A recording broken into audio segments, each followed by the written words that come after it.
Good morning everyone. हम लोगों ने जैसा कि 3 सेक्शन के वीडियो कंप्लीट कर चुका है, ठीक है। हमारा 3 लेक्चर कंप्लीट हो गया है और आज हमारा चौथा लेक्चर शुरू होगा। जैसा कि पहले भी आपको बता दिया गया है कि हमें स्किल इंडिया डेवलपमेंट क्यों करना चाहिए या स्किल मीडिएशन इंडिया क्यों चल रहा है। हमने ये भी बात किया कि जो टॉपिक्स हमने पढ़ा उसमें हमने मीटिंग, कॉन्फ्रेंस, इवेंट मैनेजर और वो लोग कैसे प्लानिंग करते हैं और कैसे एग्जीक्यूट करते हैं, उन सभी के बारे में हमने सारी जानकारी इकट्ठी कर ली। हमने यह जाना कि इवेंट करने वाले व्यक्ति को कैसे मैनेजमेंट करना चाहिए, क्लाइंट से कैसे एनालिसिस करना चाहिए, कौन कौन सी बातें करनी चाहिए और क्या क्या चीज़ें उसके साथ करनी चाहिए। हमने ये सीखा दूसरे लेक्चर में कि जो हमारा टूरिज़्म है वो हमारे यहाँ एम्प्लॉयमेंट को कैसे जनरेट करता है, कैसे बढ़ाता है और क्या करने से हमारे यहाँ ज़्यादा से ज़्यादा एम्प्लॉयमेंट बढ़ेगी। जैसा कि आप सभी जानते हो कि हर एक युवा के अंदर अपनी एक अलग कौशल है और वो उस कौशल का उपयोग करके चाहे तो अपने लिए रोज़गार और दूसरों के लिए भी रोज़गार जनरेट कर सकता है। यानी आप ये कह सकते हो कि PMKVY या PMKVY विश्वकर्मा योजना ये सभी क्या थी कि युवाओं के लिए बहुत ही लाभदायक थी, ठीक। उसमें बहुत सारे युवाओं ने अपने कौशल को पहचाना और उसके बुद्धिमत्ता के अनुसार अपना कार्य किया। जैसा कि 3 लेक्चर हमारा क्लियर हो चुका है, आज चौथे लेक्चर में हम पढ़ेंगे सबसे पहले कि वेन्यू सिलेक्शन एंड इंस्पेक्शन, ठीक है। वेन्यू सिलेक्शन एंड इंस्पेक्शन में क्या मतलब है कि हम देखेंगे कि हमें क्या चीज़ें सेलेक्ट करनी चाहिए, कैसे करनी चाहिए, क्यों करनी चाहिए और कब करनी चाहिए और कितनी मात्रा में करनी चाहिए। या जब हम किसी भी वेन्यू को सेलेक्ट करते हैं तो उसमें कौन कौन सी बेसिक चीज़ों का ध्यान रखते हैं। जैसा आप जानते हो कि किसी का भी सिलेक्शन करने से पहले हम उसमें पॉजिटिव नेगेटिव सारी थिंग्स को देखते हैं और देन उसके बाद हम ये डिसीजन लेते हैं कि हमें वो सारी चीज़ें लेनी चाहिए या नहीं लेनी चाहिए, ठीक है। आज का कंटेंट हमारा है types of venue and event meeting and conferences, जिसमें हम ये जानेंगे कि जो हमारे वेन्यू इवेंट्स होते हैं वो कितने टाइप्स के होते हैं, हमारी जो मीटिंग्स होती है वो कितने टाइप्स की होती है, जो हमारे कॉन्फ्रेंसेस होते हैं वो कितने टाइप्स के होते हैं। दूसरा हम ये भी जानेंगे कि क्या वेन्यू हमारे लिए इम्पोर्टेंट है, मीटिंग हमारे लिए इम्पोर्टेंट है और कॉन्फ्रेंसेस करना हमारे लिए कितने ज़्यादा आवश्यक है। अगर हम ये सारी चीज़ें नहीं करते हैं तो इससे हमारा क्या नुकसान होगा, इन सभी बातों के बारे में जानकारी हम आगे लेंगे, ठीक। इसके बाद हम पढ़ेंगे venue selection producer as per the client preference. इसमें हम जो वेन्यू सेलेक्ट करते हैं वो हम क्लाइंट के अकॉर्डिंग करते हैं, यानी क्लाइंट जिसे प्रेफरेंस करेगा हम उन्हीं वेन्यू को सेलेक्ट करेंगे और उसी के अकॉर्डिंग कार्य करेंगे।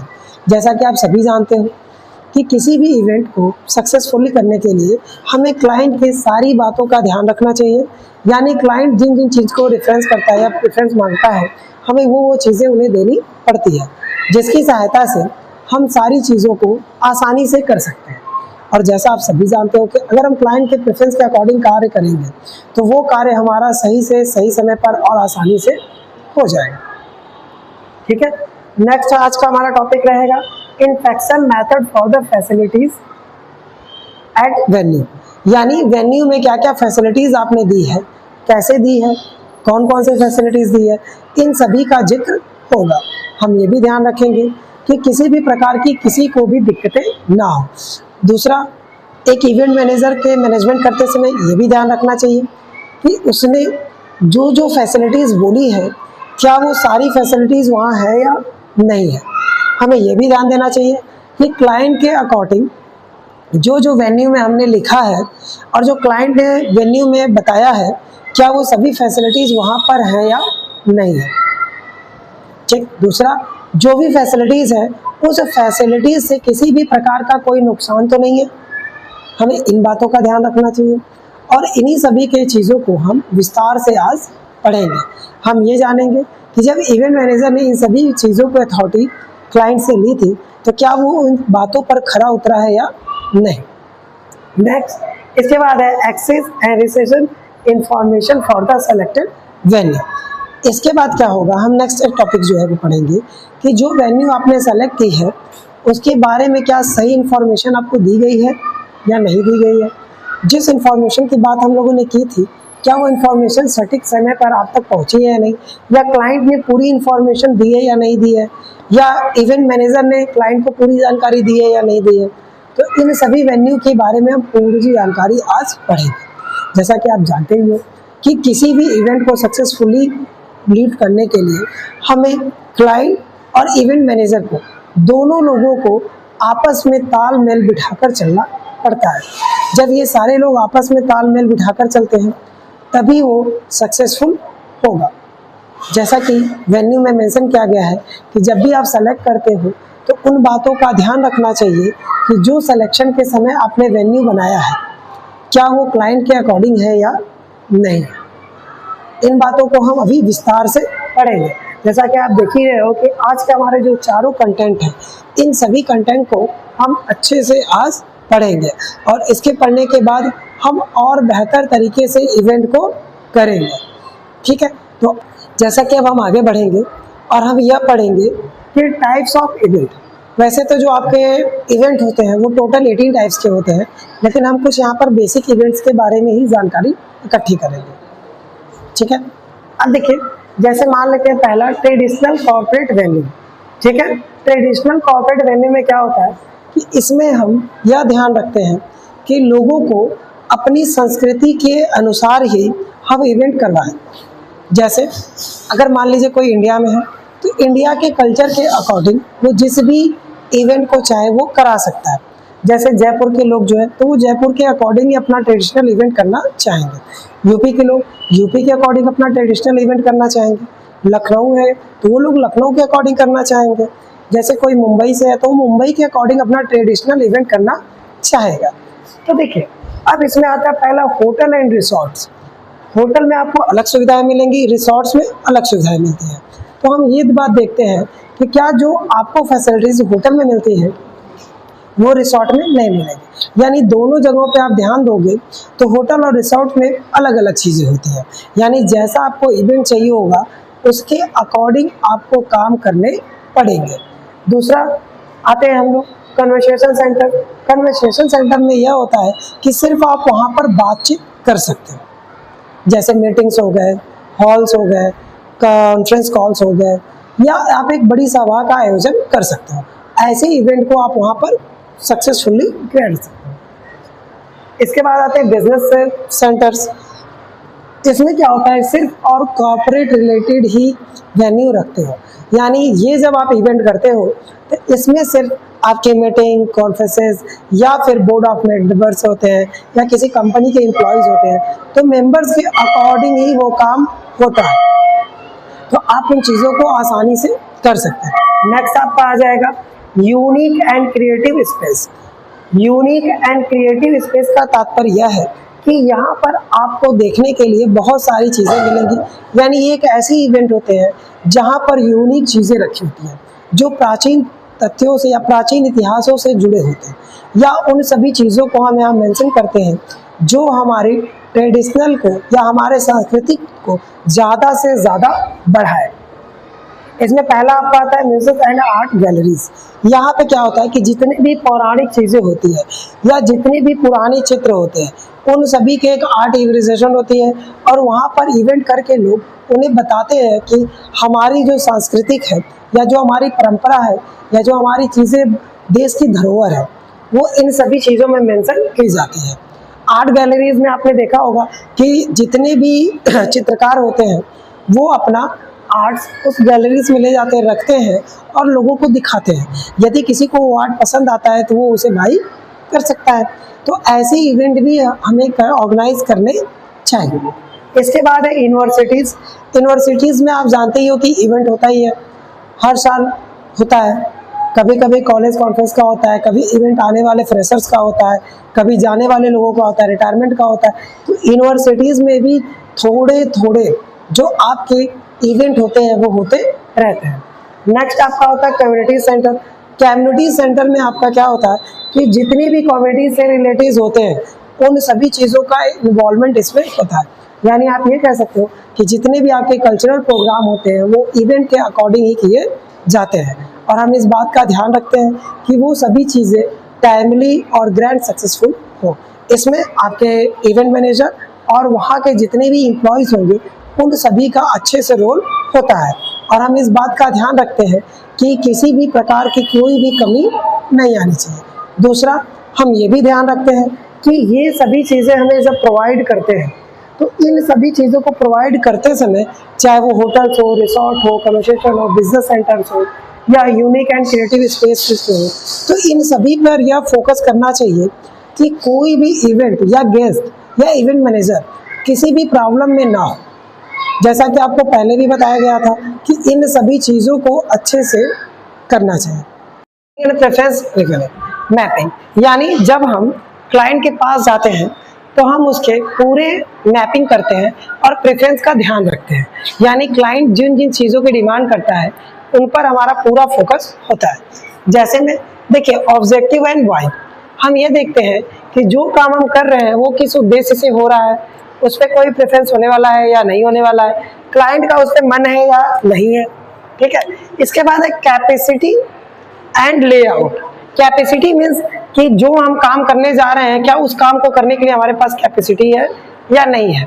हम इस बात का भी ध्यान रखते हैं कि कार्यों को करते समय उन सभी को अच्छे से एडजस्ट करना चाहिए। दूसरा, हम ये भी ध्यान रखते हैं कि क्लाइंट को किसी भी प्रकार का डिस्टरबेंस नहीं होना चाहिए, क्योंकि आप जानते ही हो कि किसी भी इवेंट को सक्सेसफुली करने के लिए अगर क्लाइंट डिस्टर्ब होते हैं तो फिर उस इवेंट को हम अच्छे से सक्सेसफुल नहीं मानते हैं। Next, location and access. आपको ये बात का ध्यान रखना चाहिए कि आपके सभी गेस्ट उस लोकेशन पर आसानी से पहुंच जाए और उन्हें एक्सेस करने में कोई दिक्कत ना हो, क्योंकि अगर लोकेशन सही और सही सटीक जगह पर होगा तो सभी क्लाइंट समय पर आपके यहाँ पहुंचेंगे और गेस्ट उन्हें रिसीव कर वो सारी चीज़ें कर लेंगे। दूसरा, आपको ये भी ध्यान देना चाहिए कि सभी को एक्सेस आसानी से मिल जाए, ज़्यादा डिफिकल्ट एक्सेस ना हो, इस बात का भी ध्यान रखिएगा। नेक्स्ट आपका आता है बजट लिमिट्स। आपको ये भी ध्यान देना होगा कि जो आप करने जा रहे हो, जो इवेंट मैनेजर है, मैनेजमेंट करते समय इस बात का ध्यान रखना चाहिए कि जो आपका बजट है उसकी एक लिमिटेशन होनी चाहिए और उसी लिमिटेशन के अकॉर्डिंग आपको कार्यों को करते रहना चाहिए।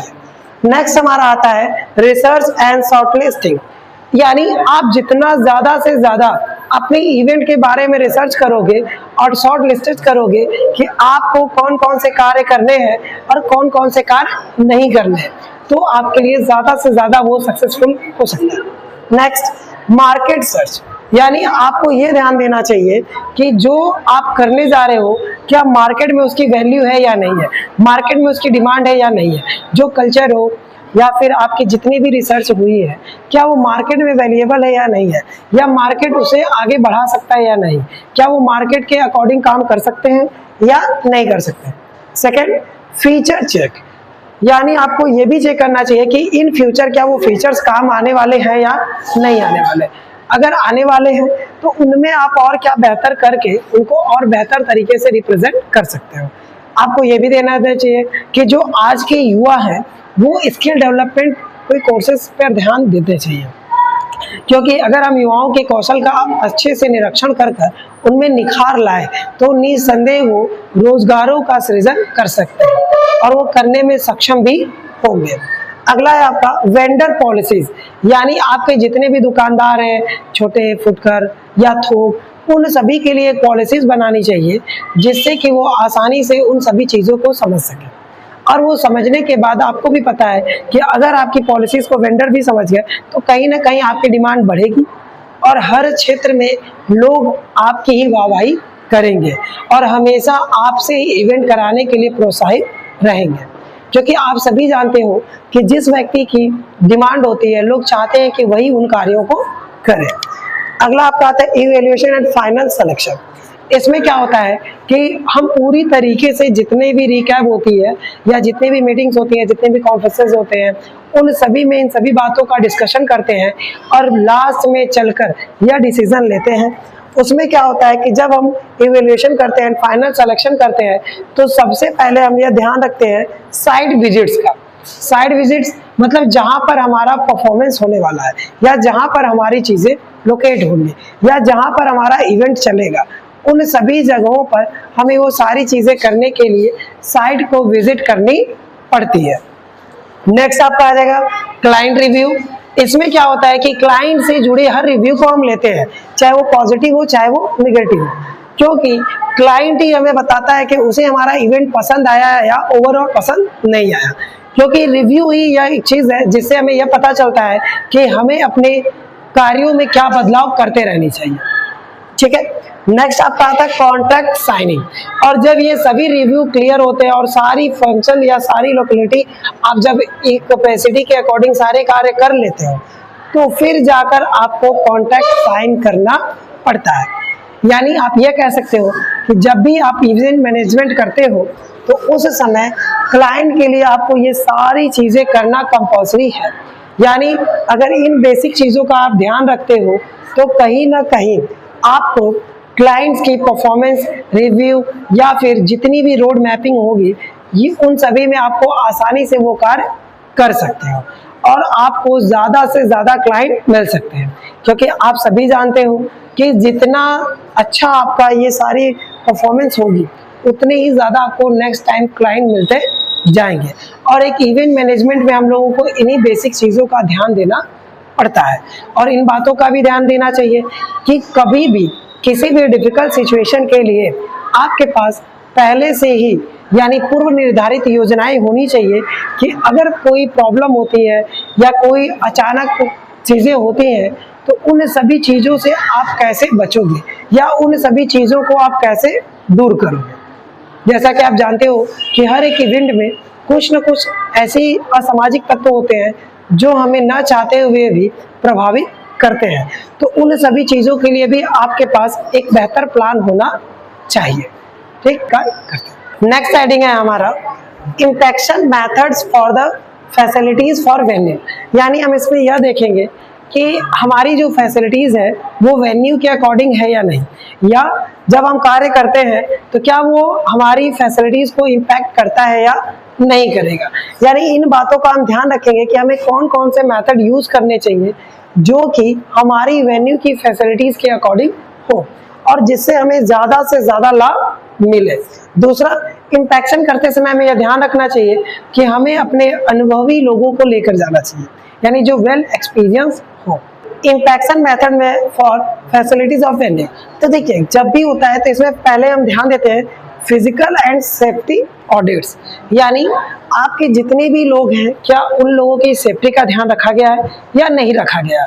यानी इवेंट करते समय हमें इन बातों का ध्यान रखना चाहिए। इसमें पहला आपका आता है वॉक थ्रू द असाइनमेंट। यानी हमें यह देखना चाहिए वहां पर जाकर अपने साइट्स पर क्या सभी की सुरक्षा का पूरी तरीके से ध्यान रखा गया है या नहीं रखा गया, या किसी भी गेस्ट को या किसी भी क्लाइंट को कोई प्रॉब्लम तो नहीं होगी। जब हम इन छोटी छोटी चीज़ों का ध्यान रखते हैं तो हमें वहाँ पर साइट पर जाकर करना चाहिए। इसके बाद है लाइफ सेफ्टी चेक्स। यानी हमें ये देखना चाहिए कि अगर कोई आपातकाल स्थिति आती है तो क्या उसके लिए हमने सेफ्टी का ध्यान रखा है या नहीं रखा है। उसके अलावा हमारा आता है एक्सेसिबिलिटी वेरिफिकेशन। यानी वहाँ पर जो चीज़ें एक्सेसिबिलिटी है और वो वेरिफिकेशन के अकॉर्डिंग है या नहीं है। हम इन चीज़ों का ध्यान रखते हैं कि सभी लोग सुरक्षित होंगे या नहीं होंगे। यानी इवेंट करते समय क्या वो सभी लोग उस बातों का ध्यान रखते हैं या नहीं रखते हैं।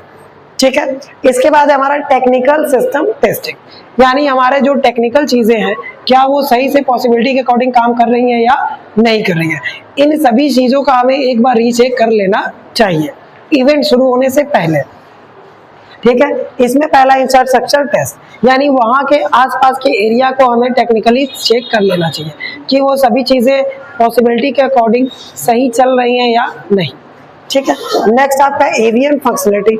ये भी हमें चेक कर लेना चाहिए कि जो हमने फैसिलिटीज दी है या जो फंक्शन कर रहा है काम, क्या उसमें सभी लोग अपना 100% दे रहे हैं या नहीं दे रहे। नेक्स्ट हमारा आता है documentation and life cycle testing. यानी चेकलिस्ट यूटिलाइजेशन। यानी जो आपने गेस्ट के लिस्ट बनाई है क्या वही गेस्ट हैं। यानी आप उसमें यह देखोगे कि जिस गेस्ट का आपने चेकलिस्ट बनाया है सिर्फ वही गेस्ट उस इवेंट में आए, अन्यत्र कोई और गेस्ट वहां पर ना आ जाए। ठीक है, नेक्स्ट हम ये भी ध्यान रखते हैं कि कोऑपरेटिव रिव्यू।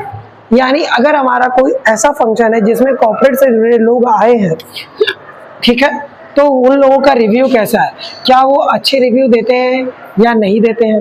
वो अच्छे से बिहेव करते हैं या नहीं करते हैं, या उन्हें हमारा इवेंट कैसा लगा। ओवरऑल आप यह देखोगे कि जो हमने इम्पैक्ट और मेथड यूज किया है क्या वो सही है या नहीं। दूसरा, हम इस बात का भी ध्यान रखते हैं कि हमारे सभी क्लाइंट, सभी गेस्ट उस इवेंट में प्रसन्न हो और उस इवेंट को अच्छे से उसे एंजॉय करें, और जिस गेस्ट के लिए भी हमने यह फंक्शन रखा है वो सभी लोग यूटिलाइज होकर और उसे बढ़िया से एंजॉय करते रहें। ठीक है, हम इन बातों का अच्छे से ध्यान रखकर उन कार्यों को आसानी से कर रखते हैं कि वो लास्ट आज का हमारा जो टॉपिक रहेगा वो रहेगा access restriction information for selected venue. यानी हम इसमें यह पढ़ेंगे कि जो हमने सिलेक्शन किया, जो चीजें प्रोवाइड की, उन सभी का विशेष तरीके से कैसे ध्यान रखा जाए। दूसरा, हम ये भी ध्यान रखेंगे कि क्या हमने जो इसके पहले के जो टॉपिक्स क्लियर किए थे वो ध्यान से आपने सुना है या नहीं सुना। तो ध्यान दीजिए, सबसे पहले हमारे जो वहाँ के फिजिकल एक्सेस होते हैं, ठीक है, यानी जब आपके गेस्ट या क्लाइंट उस साइट पर पहुंचेंगे तो उनके लिए आपने क्या क्या चीजें प्रोवाइड की है। जैसा कि आप सभी जानते हो कि अगर एक छोटा सा मेन्यू भी होगा, उस वेन्यू में आपने सारी चीजें जो प्रोवाइड करने की बात कही है वो सभी वहाँ पर फिजिकली है या नहीं है।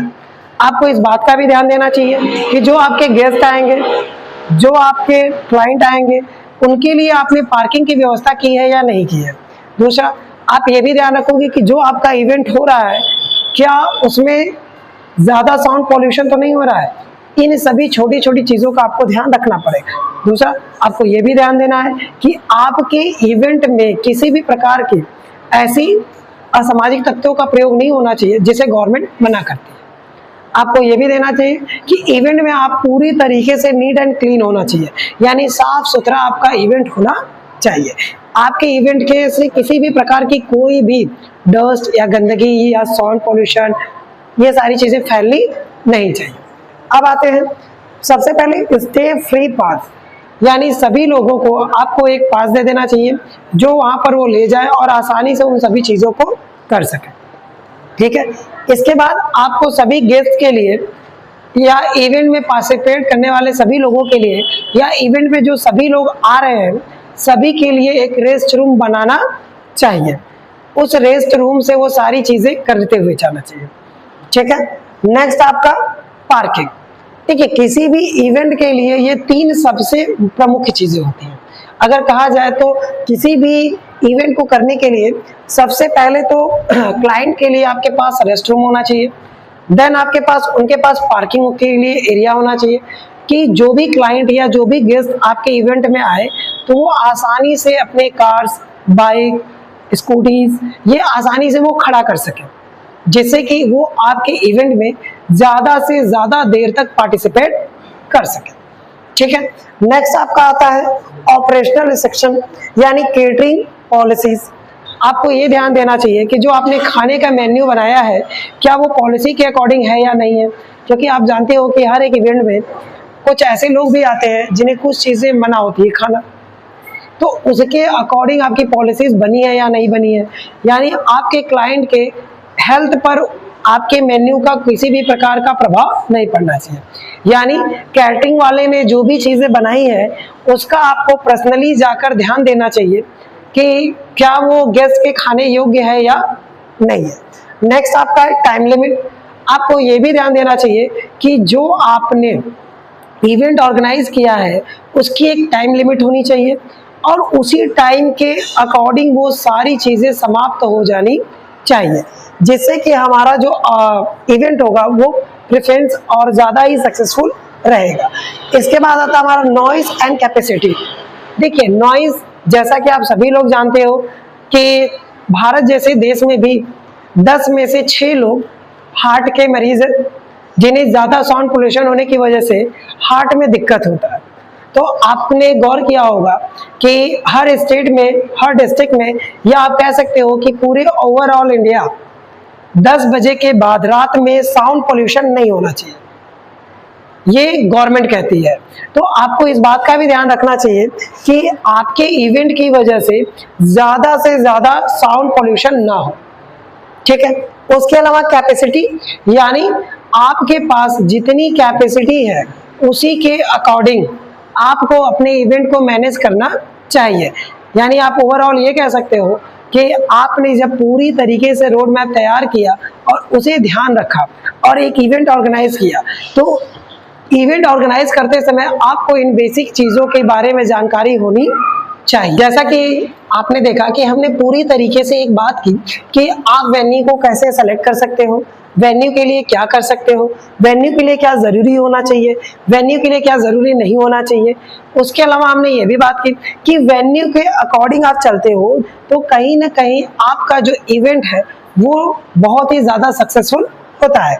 और आप इन बातों का भी ध्यान रखते हो कि जैसे जैसे आपके इवेंट बढ़ते जाएंगे वैसे वैसे आपकी चीज़ें बढ़ती जाएंगी। दूसरा, अगर आप चाहते हो कि आपका इवेंट ज़्यादा से ज़्यादा बेहतर सक्सेसफुल हो तो उसमें आपको युवाओं को मौका देना चाहिए, क्योंकि आप सभी जानते हो कि जितना बेहतर युवा कार्य कर सकता है उतना बेहतर कोई और व्यक्ति फुर्तीले के साथ कार्य नहीं कर सकता है।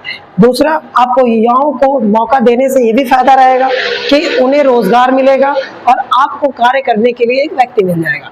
ये भी ध्यान रखिए कि हर एक व्यक्ति में अपनी स्किल होती है और उसके विकास के लिए ही हम ये सारे कार्य करते हैं। जैसा अगर आप ज़्यादा से ज़्यादा इन चीज़ों का प्रेफरेंस करते हैं और इन बातों का अमल करते हैं तो कहीं ना कहीं आपका इवेंट ज़्यादा से ज़्यादा सक्सेसफुल होगा। दूसरा, आपने ये भी आज जान लिया कि एक वेन्यू सेलेक्ट करने के क्या क्या कारण होते हैं। अगर आप वेन्यू के अकॉर्डिंग चलते हो तो कहीं ना कहीं आप एक सक्सेसफुल इवेंट ऑर्गेनाइज कर सकते हो। आपको हर तरीके से इस बात का ध्यान रखना चाहिए कि क्लाइंट ने क्या क्या प्रेफरेंस किया है और आपको उसी के अकॉर्डिंग चलते रहना चाहिए, जिससे कि आप आने वाले समय में ज़्यादा से ज़्यादा इवेंट ऑर्गेनाइजेशन कर सकते हो।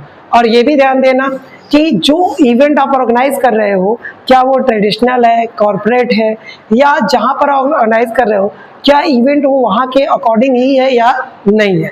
क्योंकि बहुत सारे ऐसे क्लाइंट भी होते हैं जो थीम के अकॉर्डिंग इवेंट करते हैं। उनका ये भी मानना होता है कि हम इस कंट्री से बिलोंग करते हैं तो कुछ हमारी सांस्कृतिक चीज़ें होनी चाहिए। आप सभी जानते हो कि जब हम इवेंट करते हैं तो ना सिर्फ उस डिस्ट्रिक्ट के बल्कि उस स्टेट के भी इकोनॉमिकल कंडीशन बेहतर होती है। और हम जितना से ज़्यादा कॉर्पोरेट मीटिंग्स, कॉन्फ्रेंसेस और इन सभी चीज़ों पर ज़्यादा फोकस करेंगे उतना ही ज़्यादा हमारे यहाँ एम्प्लॉयमेंट बढ़ने जाएगी। कि आप सभी जानते ही हो कि हमारे जो पिछले 3 लेक्चर्स थे वो हमने पूरी तरीके से कवर कर लिया। ठीक, अब इन 3 लेक्चर्स को अगर आप रिकैप करना चाहते हो तो आपने देखा होगा कि उन तीनों लेक्चर्स में भी हमने यही बताया कि आप जितना ज़्यादा हार्डवर्क करते हो, मेहनत करते हो और ज़्यादा से ज़्यादा एम्प्लॉयमेंट के तरफ अग्रसर होते हैं, यानी आप रोजगार पाने वाले नहीं, रोजगार देने वाले बनिए। और जितना ज़्यादा से ज़्यादा आप इन चीज़ों पर फोकस करोगे उतना ज़्यादा आपके लिए बेहतर होगा। जब आप इन चीज़ों को पार्टिकुलरली टाइमली और एक टाइम के अकॉर्डिंग कार्य करते हैं तो आप भी जानते हो कि जब आपकी स्किल डेवलप होगी तो सिर्फ आप रोजगार पाओगे ही नहीं, लोगों को रोजगार दोगे भी। और यही स्किल मिशन इंडिया का काम है। और जैसा कि हमारा जो ये लेक्चर आज का था, आई होप आपके लिए बहुत ही ज़्यादा कंफर्टेबल और सुटेबल रहा होगा और आपके लिए नॉलेजेबल भी रहा होगा। यह लेक्चर आपको ज़्यादा से ज़्यादा नॉलेज गेन करने में आपकी मदद करेगा। ऐसी ही आशा के साथ आज का लेक्चर हम समाप्त करते हैं और यह फिर इसी टाइम पे कल हम फिर मिलेंगे एक नए लेक्चर के साथ और एक नए टॉपिक के साथ। तब तक के लिए मैं आपको यही बोलूँगा कि जो पिछला हमारे 3 लेक्चर्स थे उन तीनों लेक्चर्स को आप अच्छे से रिवाइंड करिए, देखिए और जो भी आपको डाउट लगे वो हमसे ज़रूर पूछिए।